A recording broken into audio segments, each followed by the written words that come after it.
सर्वशक्तिमान परमेश्वर के वचनों के पाठों का संग्रह।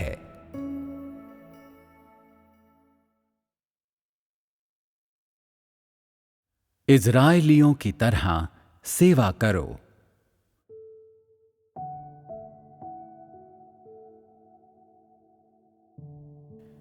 इन दिनों कई लोग इस बात पर ध्यान नहीं देते हैं कि दूसरों के साथ समन्वय करते समय क्या सबक सीखे जाने चाहिए।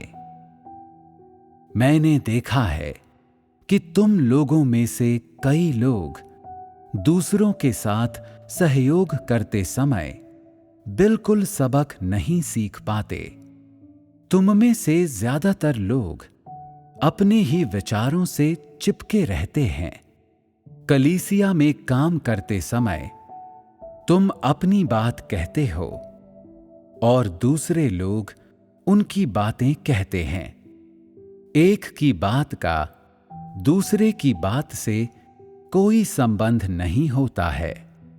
दरअसल तुम लोग बिल्कुल भी सहयोग नहीं करते।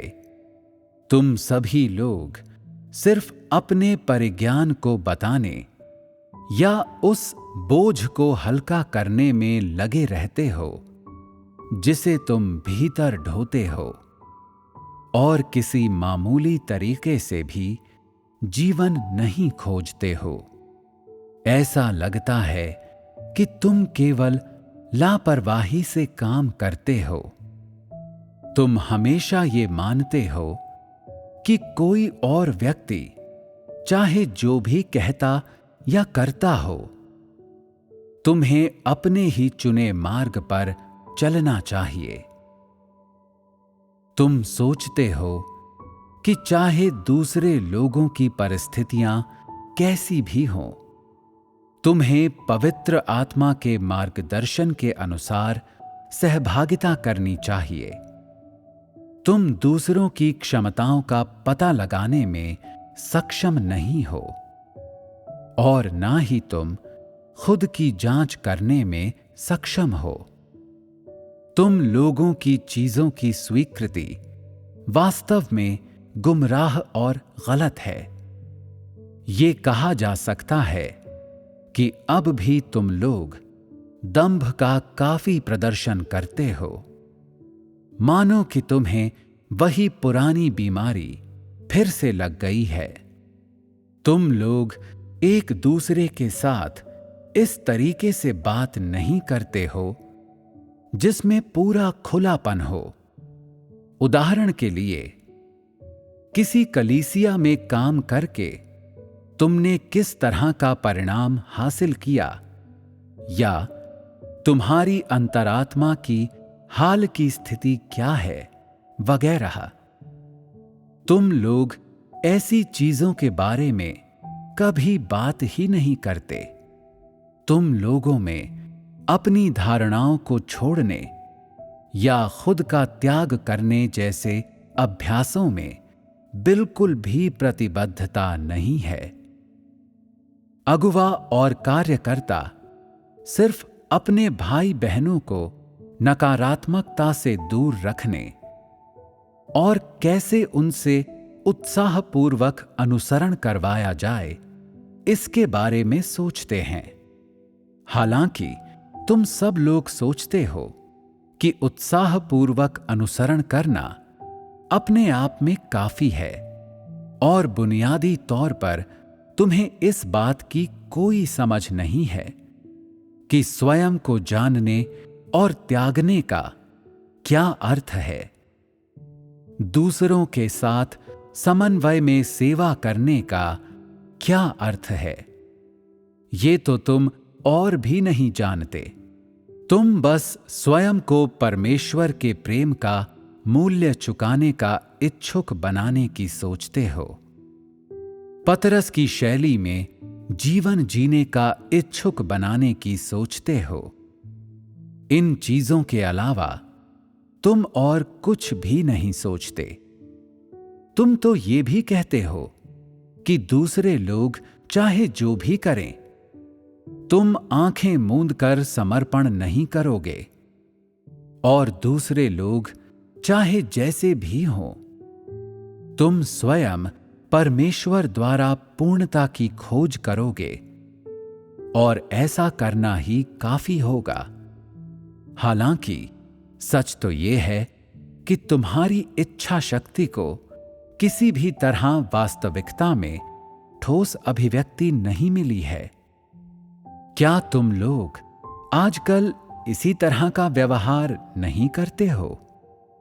तुम लोगों में से हर कोई खुद की समझ से चिपका हुआ है और तुम सभी चाहते हो कि तुम्हें पूर्ण किया जाए। मैं देख रहा हूं कि तुम लोगों ने काफी लंबे समय से सेवा की है, लेकिन कोई प्रगति नहीं की। खास तौर पर सद्भावना में एक साथ मिलकर काम करने के इस सबक में तुमने कुछ भी हासिल नहीं किया है। कलीसियाओं में जाते हुए तुम अपने ही तरीके से बात करते हो और दूसरे लोग उनके तरीके से बात करते हैं। सद्भावनापूर्ण सहयोग तो शायद ही कभी होता है, और तुम्हारे अधीन सेवा करने वाले अनुयायियों के बारे में तो ये बात और भी सच है। कहने का मतलब है कि तुम लोगों में से शायद ही कोई इस बात को समझता है कि परमेश्वर की सेवा करना क्या है या परमेश्वर की सेवा कैसे करनी चाहिए। तुम लोग उलझन में हो और इस तरह के सबकों को छोटी मोटी बात मानते हो। कई लोग तो ऐसे भी हैं जो न केवल सत्य के इस पहलू का अभ्यास करने में विफल रहते हैं, बल्कि जानबूझकर गलती भी करते हैं। यहां तक कि जिन लोगों ने कई सालों तक सेवा की है, वे भी एक दूसरे से लड़ते झगड़ते और एक दूसरे के खिलाफ षड्यंत्र करते हैं और ईर्ष्यालु और प्रतिस्पर्धात्मक होते हैं। हर व्यक्ति अपने से ही मतलब रखता है और वे जरा भी सहयोग नहीं करते। क्या ये सारी चीजें तुम लोगों की वास्तविक कदकाठी को नहीं दर्शाती हैं? हर रोज साथ मिलकर सेवा करने वाले तुम लोग उन इज़राइलियों की तरह हो जो हर दिन मंदिर जाकर सीधे तौर पर परमेश्वर स्वयं की सेवा करते थे। ऐसा कैसे हो सकता है कि तुम लोग जो परमेश्वर की सेवा करते हो बिल्कुल नहीं जानते कि समन्वय या सेवा कैसे करनी है? उस जमाने में इज़राइली सीधे मंदिर में जाकर यहोवा की सेवा करते थे और उनकी पहचान याजकों के तौर पर थी।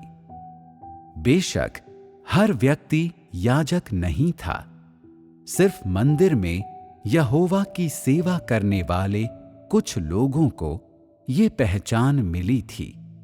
वे यहोवा द्वारा दिया गया मुकुट पहनते थे, जिसका मतलब है कि वे ये मुकुट यहोवा की आवश्यकताओं के अनुसार बनाते थे। यहोवा ने सीधे उन्हें मुकुट नहीं सौंपा था। वे याजकों वाली पोशाक भी पहनते थे जो उन्हें यहोवा ने दिए थे, और वे सुबह से लेकर रात तक नंगे पांव मंदिर में सीधे तौर पर उसकी सेवा करते थे। यहोवा के लिए उनकी सेवा बिल्कुल भी अव्यवस्थित नहीं थी और इसमें आंखें मूंदकर भाग दौड़ करना शामिल नहीं था। इसके बजाय ये सब उन नियमों के अनुसार किया जाता था जिनका उल्लंघन सीधे तौर पर उसकी सेवा करने वाला कोई भी व्यक्ति नहीं कर सकता था। उन सभी को इन नियमों का पालन करना होता था, अन्यथा उन्हें मंदिर में प्रवेश करने से रोक दिया जाता।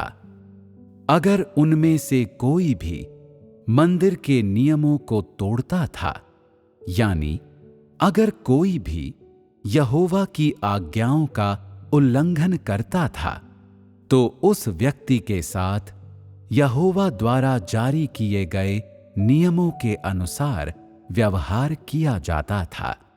किसी भी व्यक्ति को इसका विरोध करने या नियम तोड़ने वाले को बचाने की अनुमति नहीं थी। चाहे लोगों ने कितने ही साल तक परमेश्वर की सेवा क्यों ना की हो, सभी के लिए नियमों का पालन करना आवश्यक था। इसी कारण से बहुत से याजक याजकों वाली पोशाक पहनते थे और साल भर इसी तरीके से यहोवा की सेवा करते थे, बावजूद इसके कि यहोवा ने उनके साथ कोई विशेष तरीके का व्यवहार नहीं किया था। वे अक्सर अपना पूरा जीवन वेदी के सामने और मंदिर में बिता देते थे। ये उनकी वफादारी और समर्पण की अभिव्यक्ति थी। इसमें कोई आश्चर्य नहीं कि यहोवा ने उन्हें इतने आशीष दिए थे। ये सब उनकी वफादारी की वजह से था कि उन्हें यहोवा की कृपा मिली और उन्होंने यहोवा के सभी कर्मों को देखा। उस जमाने में जब यहोवा इज़राइल में अपने चुने हुए लोगों के बीच काम करता था, उसने उनके सामने काफी गंभीर मांगें रखीं। वे सभी बहुत आज्ञाकारी और नियमों से बंधे हुए लोग थे। ये नियम यहोवा की भक्ति करने की उनकी क्षमता की रक्षा करते थे। ये सभी यहोवा की प्रशासनिक आज्ञाएं थीं।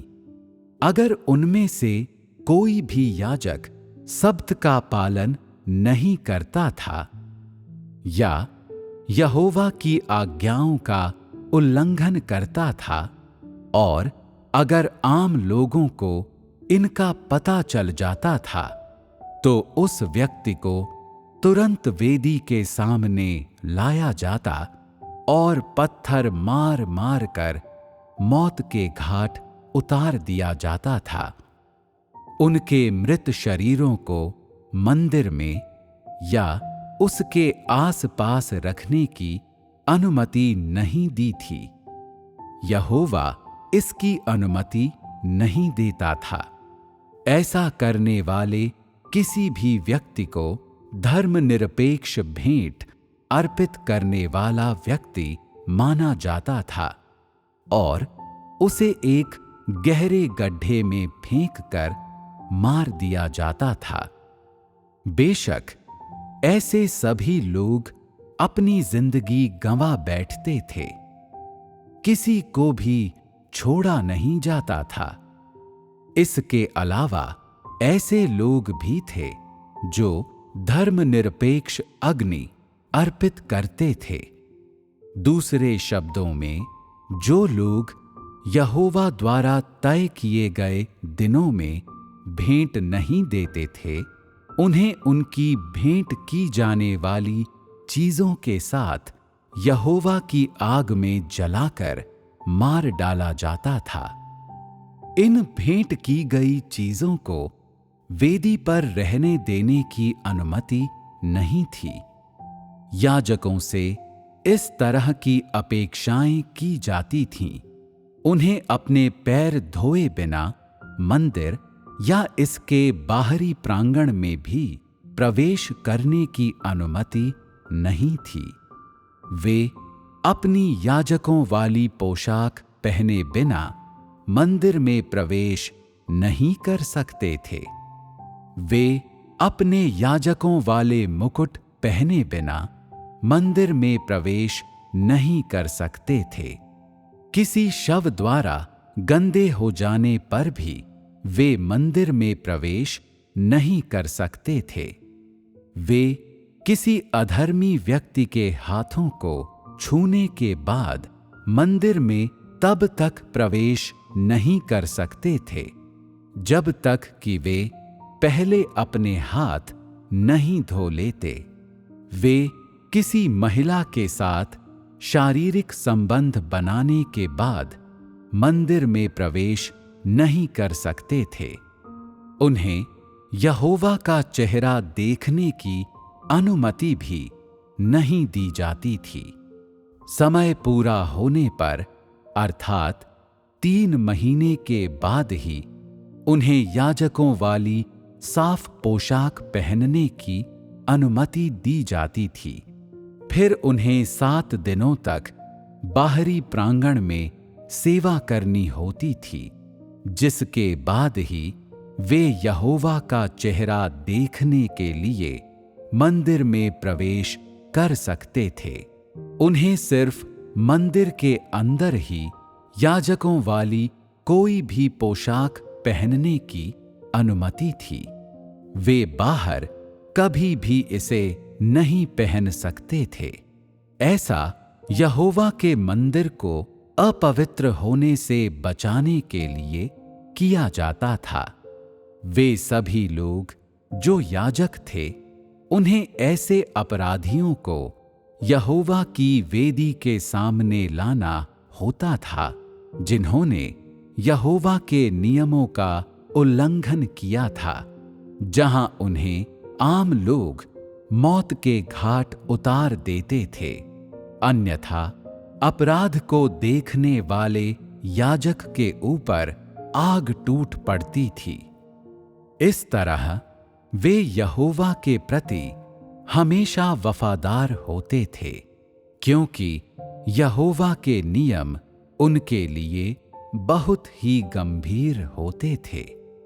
वे कभी लापरवाही से उसकी प्रशासनिक आज्ञाओं का उल्लंघन करने की हिम्मत नहीं करते थे। इज़राइल के लोग यहोवा के प्रति वफादार थे, क्योंकि उन लोगों ने उसकी आग को देखा था।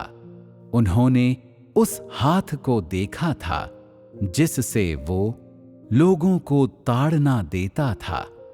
साथ ही इसलिए भी क्योंकि वे मूलतः यहोवा के प्रति बड़ी श्रद्धा की भावना रखते थे। इसलिए उन्हें सिर्फ यहोवा की आग ही नहीं मिलती थी, बल्कि उसकी देखभाल, उसका संरक्षण और उसकी आशीषें भी मिलती थीं। उनकी वफादारी ऐसी थी कि वे अपने सभी कार्यों में यहोवा के वचनों का पालन करते थे और कोई भी उसकी अवज्ञा नहीं करता था। अगर कोई अवज्ञा होती थी तो अन्य लोग फिर भी यहोवा के वचनों का पालन करते थे और यहोवा के खिलाफ जाने वाले किसी भी व्यक्ति को मार डालते थे और ऐसे व्यक्ति को यहोवा से बिल्कुल भी नहीं छिपाते थे। सब्त का उल्लंघन करने वालों, कई महिलाओं से संबंध रखने के दोषी लोगों और यहोवा की भेंट को चुराने वालों को विशेष रूप से भारी दंड दिया जाता था। सब्त का उल्लंघन करने वालों को लोगों द्वारा पत्थर मारकर मौत के घाट उतार दिया जाता था या उन्हें चाबुक मार मार कर खत्म कर दिया जाता था। इसमें कोई अपवाद नहीं था। व्यभिचार का अपराध करने वाले, यहां तक कि किसी खूबसूरत महिला के प्रति काम वासना का भाव रखने वाले या किसी दुष्ट महिला को देखकर मन में कामुकता भरे विचार को पैदा करने या किसी नव युवती को देखकर कामुक हो जाने वाले सभी लोगों को मौत के घाट उतार दिया जाता था। अगर कोई नवयुवती तन ढकने का पर्दा करने वाले कपड़े पहने बिना किसी आदमी को दुराचार करने के लिए ललचाती, तो उस महिला को भी मौत के घाट उतार दिया जाता था। अगर इस तरह के नियमों का उल्लंघन करने वाला व्यक्ति कोई याजक होता, तो उसे सूली पर लटका दिया जाता था या फांसी दे दी जाती थी। ऐसे किसी भी व्यक्ति को जीवित रहने की अनुमति नहीं थी और एक भी व्यक्ति यहोवा की कृपा नहीं पा सकता था। ऐसे व्यक्ति के रिश्तेदारों को उसकी मौत के बाद 3 सालों तक वेदी के सामने यहोवा को कोई भेंट देने की अनुमति नहीं होती थी। उन्हें यहोवा द्वारा आम लोगों को दी गई भेंट में भी हिस्सा लेने की अनुमति नहीं थी। केवल समय पूरा होने के बाद ही वे उत्तम गुणवत्ता के मवेशी या भेड़ को यहोवा की वेदी के सामने रख सकते थे। कोई अन्य अपराध करने पर उन्हें यहोवा का अनुग्रह पाने की विनती करने के लिए उसके सामने 3 दिनों का उपवास करना पड़ता था। वे सिर्फ इस कारण से यहोवा की आराधना नहीं करते थे कि उसके नियम बहुत गंभीर और कड़े थे, बल्कि वे उसके अनुग्रह और उसके प्रति वफादारी के परिणाम स्वरूप ऐसा करते थे। इस तरह अब भी वे अपनी सेवा में वैसे ही वफादार बने हुए हैं और उन्होंने यहोवा के सामने अपनी प्रार्थनाओं से कभी भी मुंह नहीं मोड़ा। आज इज़राइल के लोग अभी भी यहोवा की देख-रेख और संरक्षण पाते हैं और वो अब भी उनके बीच का अनुग्रह है, सदा उनके साथ रहता है। वे सब जानते हैं कि उन्हें यहोवा का सम्मान कैसे करना चाहिए और उनकी सेवा कैसे करनी चाहिए। वे सब जानते हैं कि उसकी देख-रेख और संरक्षण पाने के लिए उन्हें किस तरह काम करना चाहिए।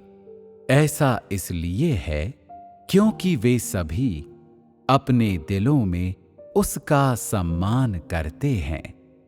उनकी समस्त सेवा की सफलता का रहस्य श्रद्धा के अलावा कुछ भी नहीं है।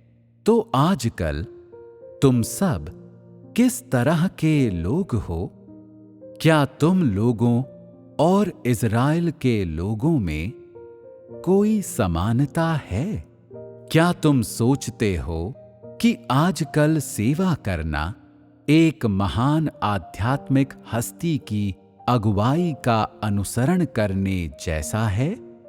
तुम लोगों में कोई वफादारी और श्रद्धा नहीं है। तुम लोगों को काफी अनुग्रह मिलता है और तुम लोग इस मायने में इज़राइल के याजकों के बराबर हो कि तुम सभी लोग सीधे परमेश्वर की सेवा कर रहे हो।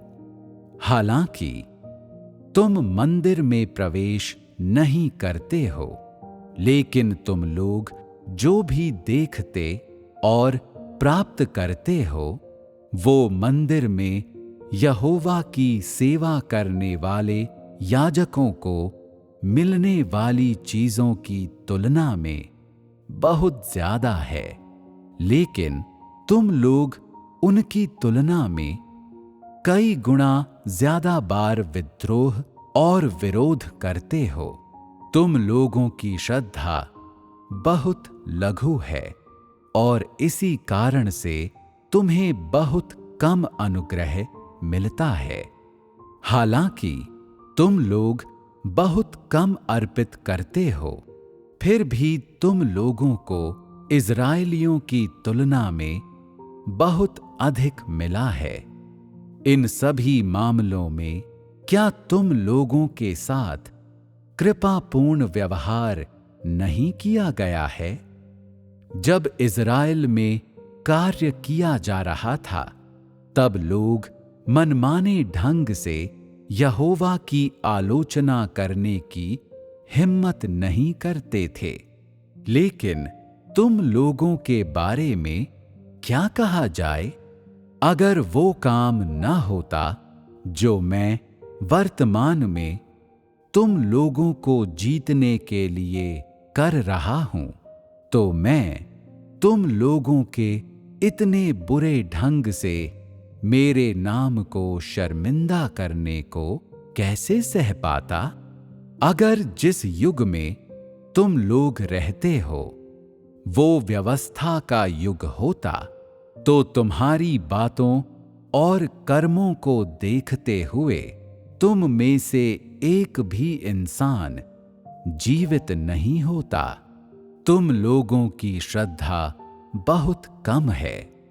तुम लोग हमेशा मुझे दोष देते हो कि मैंने तुम लोगों पर ज्यादा कृपा नहीं की, और तुम ये भी दावा करते हो कि मैं तुम लोगों को आशीष के पर्याप्त वचन नहीं देता हूं, और मेरे पास तुम लोगों के लिए केवल अभिशाप है। क्या तुम लोग ये नहीं जानते हो कि मेरे प्रति इतनी कम श्रद्धा के साथ तुम लोगों के लिए मेरे आशीषों को स्वीकार कर पाना असंभव है? क्या तुम लोग ये नहीं जानते हो कि तुम लोगों की सेवा की दयनीय स्थिति के कारण मैं लगातार तुम लोगों का न्याय करता हूं और तुम्हें अभिशाप देता हूं? क्या तुम सभी को ये महसूस होता है कि तुम्हारे साथ गलत हुआ है?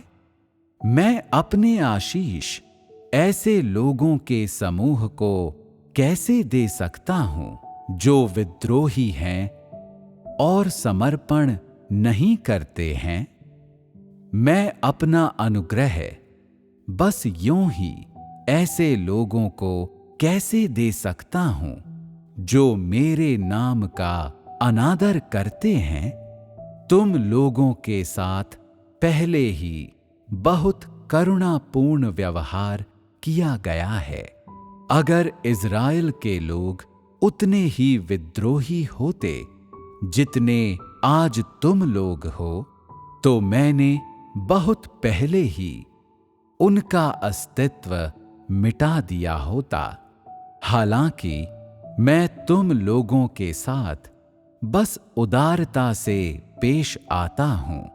क्या ये मेरी हितैषिता नहीं है? क्या तुम लोग इससे अधिक आशीष पाना चाहते हो? यहोवा सिर्फ उन लोगों को आशीष देता है जो उसके प्रति श्रद्धापूर्ण हैं। वो अपने खिलाफ विद्रोह करने वालों को ताड़ना देता है। उनमें से एक को भी कभी माफ नहीं करता है। क्या आज के तुम लोगों को जो सेवा करने का तरीका नहीं जानते हैं, ताड़ना और न्याय की ज्यादा जरूरत नहीं है, जिससे कि तुम्हारे हृदय पूरी तरह से बदल जाएं? क्या ऐसी ताड़ना और न्याय तुम लोगों को देने के लिए सबसे अच्छी आशीष नहीं है? क्या वे तुम लोगों के लिए सबसे अच्छा संरक्षण नहीं हैं? उनके बिना क्या तुम में से कोई भी यहोवा की जलती आग को सहन करने में सक्षम है? अगर तुम लोग सही मायनों में इज़राइलियों की तरह वफादारी से सेवा कर सकते, तो क्या तुम्हें भी निरंतर अनुग्रह नहीं मिलता? क्या तुम लोगों को भी अक्सर खुशी और पर्याप्त कृपा नहीं होती? क्या तुम लोग ये जानते हो कि तुम्हें कैसे सेवा करनी चाहिए? आज तुम लोगों से सद्भावना में एक साथ मिलकर काम करने की अपेक्षा करना उस सेवा के समान है जिसकी अपेक्षा यहोवा इज़राइलियों से करता था। अन्यथा सेवा करना बंद कर दो, क्योंकि तुम ऐसे लोग हो जो सीधे परमेश्वर की सेवा करते हैं। तुम्हें कम से कम अपनी सेवा में वफादारी और समर्पण में सक्षम होना चाहिए। साथ ही तुम्हें एक व्यावहारिक तरीके से सबक सीखने में भी सक्षम होना चाहिए, खास तौर पर तुम में से उन लोगों के लिए जो कलीसिया में काम करते हैं। क्या तुम्हारे अधीन काम करने वाले भाई बहनों में से कोई भी तुम लोगों से निपटने की हिम्मत कर पाता है? क्या कोई भी तुम्हारे सामने तुम्हारी गलतियों के बारे में तुम्हें बताने की हिम्मत कर पाता है? तुम लोग बाकी सभी लोगों के ऊपर खड़े हो। तुम राजाओं की तरह शासन करते हो। तुम लोग तो इस तरह के व्यावहारिक सबकों का अध्ययन भी नहीं करते हो, न ही इनमें प्रवेश करते हो। फिर भी तुम परमेश्वर की सेवा करने की बात करते हो। वर्तमान में तुम्हें कई कलीसियाओं की अगुवाई करने के लिए कहा जाता है, लेकिन न केवल तुम खुद का त्याग नहीं करते, बल्कि तुम अपनी ही धारणाओं और विचारों से चिपके भी रहते हो और इस तरह की बातें कहते हो। मुझे लगता है ये काम इस तरह से किया जाना चाहिए क्योंकि परमेश्वर ने कहा है कि हमें दूसरों के नियंत्रण में नहीं रहना चाहिए और आजकल हमें आंखें मूंद कर समर्पण नहीं करना चाहिए। इसलिए तुम में से हर कोई अपनी राय पर अड़ा रहता है और कोई भी एक दूसरे की बात नहीं मानता है। हालांकि तुम स्पष्ट रूप से जानते हो कि तुम्हारी सेवा एक विकट स्थिति में पहुंच गई है। फिर भी तुम कहते हो, मेरे हिसाब से मेरा रास्ता बहुत गलत नहीं है। जो भी हो, हम में से हर एक का अपना पक्ष होता है। तुम अपनी बात करो और मैं अपनी बात करूंगा। तुम अपने दर्शनों के बारे में सहभागिता करो और मैं अपने प्रवेश की बात करूंगा। तुम कभी भी ऐसी किसी चीज की जिम्मेदारी नहीं लेते हो जिनका निपटारा किया जाना चाहिए, या तुम बस लापरवाही से काम करते हो। तुम में से हर कोई अपनी ही राय व्यक्त करता है और दिमाग लगाकर अपने ही रुतबे, प्रतिष्ठा और साख को बचाने में लगा रहता है। तुम में से कोई भी विनम्र बनने का इच्छुक नहीं है और कोई भी पक्ष पीछे हटने और एक दूसरे की कमियों को दूर करने की पहल नहीं करेगा ताकि जीवन ज्यादा तेज रफ्तार से आगे बढ़ सके। जब तुम लोग साथ मिलकर समन्वय करते हो तो तुम्हें सत्य खोजना सीखना चाहिए। तुम कह सकते हो, मुझे सत्य के इस पहलू की स्पष्ट समझ नहीं है। तुम्हें इसके साथ क्या अनुभव हुआ है? या तुम लोग शायद कहो, इस पहलू के संबंध में तेरा अनुभव मुझसे अधिक है। क्या तू कृपा करके मुझे कुछ मार्गदर्शन दे सकता है? क्या ये एक अच्छा तरीका नहीं होगा?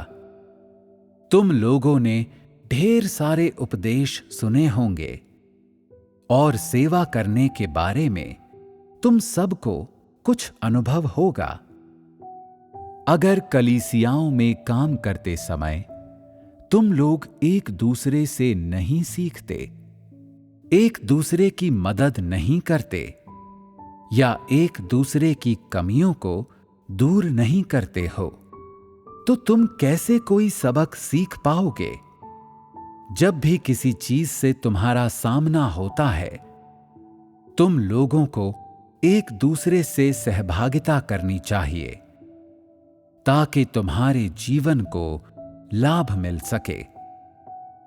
इसके अलावा तुम लोगों को किसी भी चीज के बारे में कोई भी निर्णय लेने से पहले उसके बारे में ध्यान से सहभागिता करनी चाहिए। सिर्फ ऐसा करके ही तुम लापरवाही से काम करने के बजाय कलीसिया की जिम्मेदारी उठा सकते हो। सभी कलीसियाओं में जाने के बाद तुम्हें एक साथ इकट्ठा होकर उन सभी मुद्दों और समस्याओं के बारे में सहभागिता करनी चाहिए जो अपने काम के दौरान तुम्हें पता चली हैं। फिर तुम्हें उस प्रबुद्धता और रोशनी के बारे में बात करनी चाहिए जो तुम्हें प्राप्त हुई है। ये सेवा का एक अनिवार्य अभ्यास है, परमेश्वर के कार्य के प्रयोजन के लिए, कलीसिया के फायदे के लिए और अपने भाई बहनों को आगे बढ़ाने के वास्ते प्रोत्साहित करने के लिए। तुम लोगों को सद्भावनापूर्ण सहयोग करना होगा। तुम्हें एक दूसरे के साथ सहयोग करना चाहिए, एक दूसरे में सुधार करके कार्य का बेहतर परिणाम हासिल करना चाहिए ताकि परमेश्वर की इच्छा का ध्यान रखा जा सके। सच्चे सहयोग का यही मतलब है, और जो लोग ऐसा करेंगे सिर्फ वही सच्चा प्रवेश हासिल कर पाएंगे। सहयोग करते समय तुम्हारे द्वारा बोली गई कुछ बातें अनुपयुक्त हो सकती हैं, लेकिन उससे कोई फर्क नहीं पड़ता। इनके बारे में बाद में सहभागिता करो और इनके बारे में अच्छी समझ हासिल करो। इन्हें अनदेखा मत करो। इस तरह की सहभागिता करने के बाद तुम अपने भाई बहनों की कमियों को दूर कर सकते हो। केवल इस तरह से अपने काम की अधिक गहराई में उतर कर ही तुम बेहतर परिणाम हासिल कर सकते हो। तुम में से हर व्यक्ति परमेश्वर की सेवा करने वाले के तौर पर सिर्फ अपने हितों के बारे में सोचने के बजाय अपने हर काम में कलीसिया के हितों की रक्षा करने में सक्षम होना चाहिए।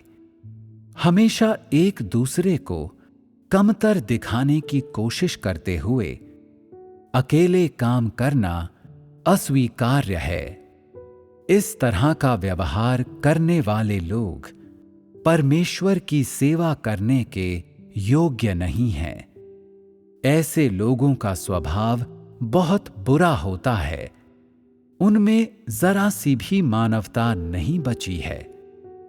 वे 100% शैतान हैं। वे जंगली जानवर हैं।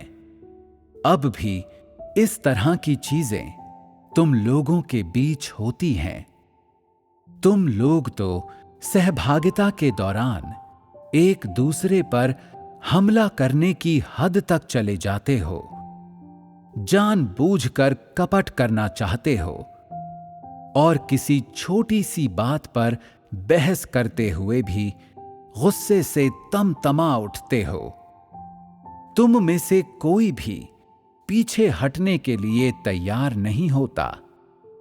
हर व्यक्ति अपने अंदरूनी विचारों को एक दूसरे से छिपा रहा होता है, दूसरे पक्ष को गलत इरादे से देखता है और हमेशा सतर्क रहता है।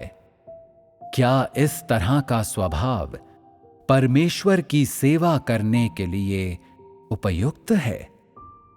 क्या तुम्हारा इस तरह का कार्य तुम्हारे भाई बहनों को कुछ भी दे सकता है? तुम न केवल लोगों को जीवन के सही मार्ग पर ले जाने में असमर्थ हो, बल्कि वास्तव में तुम अपने भ्रष्ट स्वभावों को अपने भाई बहनों में डालते हो। क्या तुम दूसरों को नुकसान नहीं पहुंचा रहे हो? तुम्हारा ज़मीर बहुत बुरा है और ये पूरी तरह से सड़ चुका है। तुम वास्तविकता में प्रवेश नहीं करते हो। तुम सत्य का अभ्यास भी नहीं करते हो। इसके अतिरिक्त तुम बेशर्मी से दूसरों के सामने अपनी शैतानी प्रकृति को उजागर करते हो। तुम्हें कोई शर्म है ही नहीं। इन भाई बहनों की जिम्मेदारी तुम्हें सौंपी गई है, फिर भी तुम उन्हें नरक की ओर ले जा रहे हो। क्या तुम ऐसे व्यक्ति नहीं हो जिसका ज़मीर सड़ चुका है? तुम्हें बिल्कुल भी शर्म नहीं है।